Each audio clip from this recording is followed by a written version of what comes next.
அனைவருக்கும் வணக்கம். இன்னைக்கு நம்ம பேச வேண்டிய தலைப்பு என்ன அப்படின்னா, முகமற்றவரின் முகம், ஃபேஸ் ஆஃப் த ஃபேஸ்லெஸ் அப்படின்ற ஒரு திரைப்படத்தை பத்தி தான் இன்னைக்கு நம்ம பேச போறோம். கிட்டத்தட்ட இந்த படம் பேஷன் ஆஃப் கிரைஸ்ட் அப்படின்ற ஒரு படம் உங்களுக்கு எல்லாருக்குமே தெரிஞ்சிருக்கும். ஒரு கிறிஸ்தவரா இருக்கக்கூடிய ஒவ்வொருவரும் மற்ற பிறமத சபையினரும் கண்டிப்பா இந்த படத்தை பார்த்திருப்பாங்க. அதுக்கு அடுத்ததாக ஒரு புனிதருடைய வாழ்க்கை வரலாற மிக ஆகச்சிறந்த ஒரு படைப்பாக படைக்கப்பட்ட படம் தான் the face of the faceless, முகமற்றவரின் முகம் அப்படின்ற ஒரு அருமையான படம்.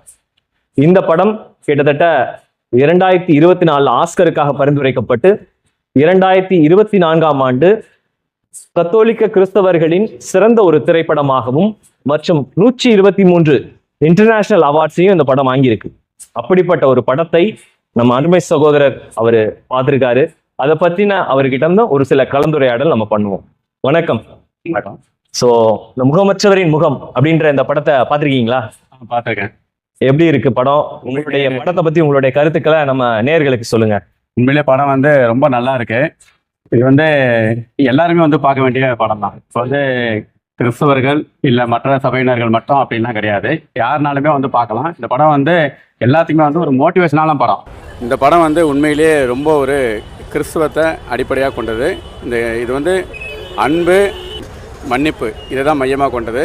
பிற்படுத்தப்பட்ட தாழ்த்தப்பட்ட பழங்குடி மக்கள்லாம் அந்த காலத்திலே நிறைய இருக்குது. அந்த நேரத்தில் எதிர்த்து போராட நிறைய பேர் இருந்தாலும் கூட இந்த பெண் ஒரு பல இதுக்கு முன்னாடி இந்த அளவுக்கு ஒரு துணிச்சலாக போராடி இது பண்ணது ஒரு கிறிஸ்துவத்திற்கே இது ஒரு முன்மாதிரியாக ராணிமரை இருந்திருக்கிறாங்க. அதெல்லாம் சொல்ல போனால் பெண்களுக்கு இது ஒரு ரொம்ப ஒரு மோட்டிவேஷனான படம்னே சொல்லலாம். இது அவர் சகோதரர் சொன்ன போல பெண்களுக்கு இது ரொம்ப மோட்டிவேஷன் போது இது சகோதரி ராணி மரியாள் அவருடைய வாழ்க்கை வரலாறு குறிக்கக்கூடிய படம். அந்த ராணி மரியாள் அவர்களுடைய கேரக்டர், அப்புறமா முக்கியமா சினிமாட்டோகிராஃபி, அந்த ஒளிப்பதிவு மற்றும் டைரக்ஷன், துணை நடிகர்கள் இவங்கெல்லாம் எப்படி நடிச்சிருக்காங்க, இதை பத்தி உங்களுடைய கருத்துக்களை கொஞ்சம் சொல்லுங்க. இவங்கெல்லாம் உண்மையிலே அவங்களுக்கு கொடுத்த கதாபாத்திரத்தை உணர்ந்து ஒரு தத்துரூபமா நடிச்சிருக்கிறாங்க. இந்த படம் கிறிஸ்தவத்திற்கும் கிறிஸ்தவ பெருமக்களுக்கும் ஒரு எடுத்துக்காட்டான படம். அனைவரும் இந்த படத்தை பாருங்க. ரெண்டாவது கிறிஸ்தவன்றதுனால கிறிஸ்தவர்கள் மட்டும் இல்லை, எல்லாருமே இந்த படத்தை பார்க்கலாம். அந்த அளவுக்கு கிறிஸ்துவத்தையே அதில் காட்டாத அளவிற்கு ஒரு மனிதாபிமானத்தோட ஒரு இயற்கையான முறையில் அந்த படத்தை எடுத்திருக்கிறாங்க. கிறிஸ்துவன்னா நம்ம கிறிஸ்துவத்தில் மற்றவங்களை கொண்டு சேர்க்கறது அப்படின்றத நம்ம நினைப்பாங்க, எல்லாரும் நினைக்கிறது. அப்பேற்பட்ட கதையே இந்த படத்தில் கிடையாது. அவர்களா மனம் மாறி எனக்கு கிறிஸ்தவம் பிடிச்சிருக்குன்னு வந்தா வரலாமே கண்டி இந்த கதையிலையோ இந்த கருத்துலையோ யாரும் அதை முன்வைக்கல. இது இயற்கையா ஒரு மனிதாபிமானத்தோட அவங்க வாழ்ந்திருக்கிறாங்க, இருந்திருக்கிறாங்க, ஒரு புரட்சி பெண்ணா இருந்திருக்கிறாங்க. இதுதான் விஷயம். இப்போ நம்ம ஒரு நல்லது நடக்கணும் அப்படின்னு சொன்னாக்கா நம்ம வன்முறையை கூட கையாளுறதுக்கு ரெடியாக தான் இருப்போம். ஆனால் அவங்க எந்த இடத்துலையுமே வன்முறையோ கத்தியோ ஆயுதமோ எதையும் இது பண்ணலை.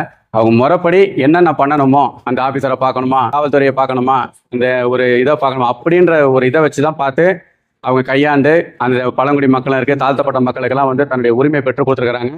இது மத்திய பிரதேசத்தில் வட மாநிலத்தில் நடந்த உண்மை சம்பவம். அங்கே உள்ள மக்கள் எல்லாருமே இந்த கவர்மெண்ட் அதிகாரிகளுக்கெல்லாம் இந்த அளவுக்கு இவங்க பெற்றுக் கொடுத்துருக்குறாங்கன்றது வரலாறு சொல்லுது. அந்த வரலாறை வச்சு தான் இன்னைக்கு இந்த படமே எடுத்திருக்கிறாங்க. இதுதான் முழுக்க முழுக்க உண்மையான ஒரு நடந்த விஷயம். அதுதான் இந்த படமாக்கப்பட்டிருக்குது. இப்போ நம்ம மற்ற படங்கள்லாம் அந்த கிளைமேக்ஸுக்காக உள்ள எதனா ஒரு இதை ருசிகரமாக திணிக்கணுன்றதுக்காக திணிப்பாங்க. அது கிளைமேக்ஸ்லாம் நல்லா வரும், அதுக்காக எதிர்பார்ப்போட பண்ணுவாங்க. இது அப்படிலாம் கிடையாது. அவங்க எப்படி இந்த பூமியில வாழ்ந்து மற்றவர்களுக்காக தன்னையே அர்ப்பணித்து ஒரு தாழ்த்தப்பட்ட பழங்குடி மக்களுக்கெல்லாம் தாழ்த்தப்பட்டு தன்னையே அர்ப்பணித்து வாழ்ந்து இருக்கிறாங்களோ அதே தான் இந்த படமா எடுத்திருக்கிறாங்க. ஒரு அணு கூட எக்ஸ்ட்ரா இந்த டைரக்டர்களோ இந்த படத்துக்காகவோ பணத்துக்காகவோ இது எதையுமே கதையை சேர்க்கல. முழுக்க முழுக்க அவங்களுடைய வாழ்க்கை வரலாறு தான். அது தத்துரூபமா இருக்கு. ஃபர்ஸ்ட் பார்ட்டு ரொம்ப ஒரு நல்லா அருமையா போச்சு, நல்லா இருந்தது. செகண்ட் பார்ட் உண்மையில பார்த்தீங்கன்னா ரொம்ப மனதை உருக்குற அளவுக்கு இருந்தது. இப்போ எனக்கே பார்த்தீங்கன்னா 45 வயசு ஆகுது. என்னை விட அவங்க மிஞ்சி போனால் ஒரு 30 வயசு தான். ஆனால் 75 வருஷத்துக்கு முன்னாடி தான் அவங்க வாழ்ந்துருக்கிறாங்க, இருந்திருக்கிறான்னு வச்சுக்கிட்டுக்கலாம். ஆனால் இந்த நாளில் கூட இப்படிப்பட்ட ஒரு மனிதர்கள் வாழ முடியுமான்றது நமக்கு ஒரு கேள்விக்குறியா இருக்கு. என்னன்னாக்கா அவங்க சொல்ற ஒரே ஒரு வார்த்தை என்ன தெரியுமா? மற்றவர்களுக்காக தன்னுடைய உயிரையே கொடுப்பதை விட மேலான அன்பு இந்த உலகத்துல கிடையவே கிடையாது அப்படின்னு சொல்றாங்க. இதுதான் அவங்களுடைய ஒரு தாரக மந்திரமா வச்சு அவங்க வாழ்ந்து தன்னை அர்ப்பணிச்சிருக்கிறாங்க, மற்றவர்களுக்காகவே தன்னுடைய உயிரை கொடுத்துருக்குறாங்க. ரெண்டாவது பார்த்தீங்கன்னாக்கா இறந்து அதை கொலை பண்ணவன் ஜெயிலில் இருக்கிறான். அவங்க மீட்டு எடுத்து அவங்க வீட்டாலே போய் மீட்டு எடுக்கிறாங்க. இப்போ நம்மளாம் தாண்டி பண்ணுவோமா? வெளியே கூட எடுக்க மாட்டோம். அதே மாரி எடுத்துட்டாலும் நம்ம கையாலே அவனை கொல்லணும் தான் நம்ம துடிப்போம். ஆனா அவங்க அப்படி பண்ணவே இல்லை. அதை அவங்களுக்கு கையில ராகிங் கை கட்டி வீடு கூட்டிட்டு போயிட்டு, இவன் தான் உன்னுடைய தம்பி அப்படின்னு சொல்லி வீட்டுக்குள்ள அழைச்சிட்டு போயிட்டு அவனுக்கு உணவெல்லாம் கொடுத்து ஒரு தம்பியாவே வச்சு இன்னைக்கு வரைக்கும் அந்த வீட்டுல ஒரு மகனா வச்சிருக்கிறாங்க. இந்த மாதிரி ஒரு அர்ப்பணிப்பை வந்து நம்ம வந்து இந்த இதெல்லாம் நம்ம பார்க்கவே முடியாது. அதுதான் என்னுடைய ஒரு பூரிப்பா அடைஞ்ச ஒரு கிளைமேக்ஸ். இது வரைக்கும் நான் எல்லா படத்துலையும் நான் பார்த்துருப்பேன். அது வந்து கதைக்காகவும் கிளைமேக்ஸ்க்காகவும் எடுக்கிற விஷயங்கள் தான். இது வந்து ஒரு வாழ்க்கையில இப்படி ஒரு நடந்திருக்குதுன்றது வந்து ஒரு மிகப்பெரிய ஒரு சவாலா இருக்கு.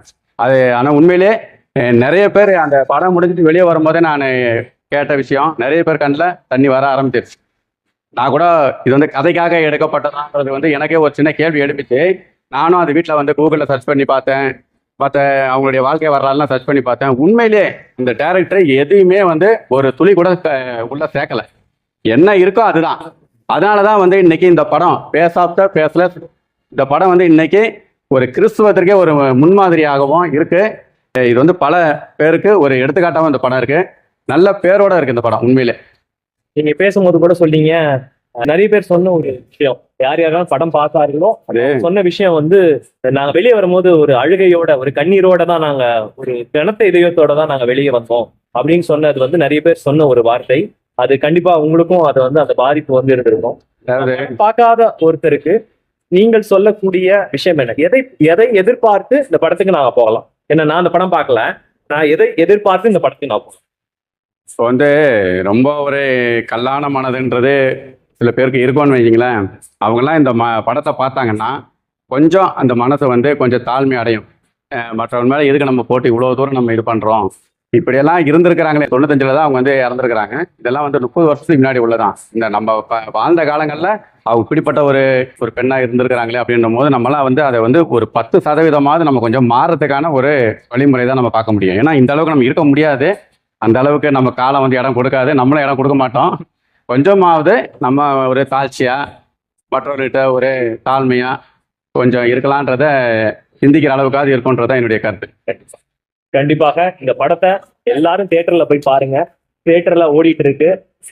கூடிய சீக்கிரத்துல தியேட்டர்ல இருந்து எடுக்கிறதுக்கு முன்னாடி தயவு செஞ்சு இந்த படத்தை பாருங்க. ஏன்னா இந்த மாதிரியான படத்துக்கான சப்போர்ட் நம்ம கொடுத்தா மட்டும்தான் இந்த மாதிரி படங்கள் தொடர்ந்து நமக்கான படங்கள் வெளியே வரும். தொடர்ந்து உங்களுடைய சப்போர்ட்டை எங்களுக்கும் கொடுங்க, இந்த படத்துக்கும் கொடுங்க. நன்றி. உண்மையிலே சகோதரர் கேட்டது வந்து எனக்கு ரொம்ப பெருமையாகவும் மகிழ்ச்சியாகவும் இருக்குது. நான் வந்து உண்மையிலே நடந்த விஷயத்த நான் சொல்லியிருக்கிறேன். அனைவரும் இந்த படத்தை பார்க்கணும்னு நான் வேண்டி விரும்பி கேட்டுக்கிறேன். இதே போல தொடர்ந்து உங்களுடைய ஆதரவை எங்களுக்கு கொடுங்கள். இந்த யூடியூப் சேனலுக்கும் உங்களுடைய சப்போர்ட்டை கண்டினியூஸா கொடுங்க. லைக் பண்ணுங்க, கமெண்ட் பண்ணுங்க, மற்றவங்களுக்கு இந்த வீடியோவை ஷேர் பண்ணுங்க. தேங்க்யூ. ஓகே, நன்றி. நன்றி.